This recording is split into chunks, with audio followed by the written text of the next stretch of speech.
নিজেকে চিনো, আল্লাহকে পাও। যে নিজেকে চিনল সে তার রবকে চিনল। ইমাম গাজালির বর্ণনায়। ভাই ও বোনেরা, আজ আমরা পৃথিবীর কত কিছু জানি, প্রযুক্তি, অর্থনীতি, অন্যের দোষ সবই জানা, কিন্তু নিজের মনটা কতটা চিনি? নিজের আত্মা, নিজের উদ্দেশ্যটা কি জানি? আল্লাহ বলেন, তোমরা নিজেদেরকে ধ্বংসের দিকে ঠেলে দিও না। সূরা আল বাকারা ১৯৫। এই আয়াতে এক গভীর বার্তা আছে, যে নিজের ভেতরের রোগ চেনে না, সে নিজের জীবন নষ্ট করছে। নিজেকে জানা মানে শুধু নিজের নাম বা ঠিকানা জানা নয়। এটা মানে, আমি কার জন্য বেঁচে আছি? আমার জীবনের উদ্দেশ্য কি? আমার মধ্যে কি অহংকার আছে?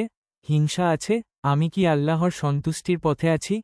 রাসূল সাল্লাল্লাহু আলাইহি ওয়াসাল্লাম বলেন, সেই ব্যক্তি প্রকৃত বুদ্ধিমান, যে নিজের নফসকে নিয়ন্ত্রণ করে এবং মৃত্যুর পরের জীবনের জন্য কাজ করে। তিরমিজি। তাই শুরু হোক আজ থেকেই, নফসকে জিজ্ঞেস করো, আমি কে? আমি কেন?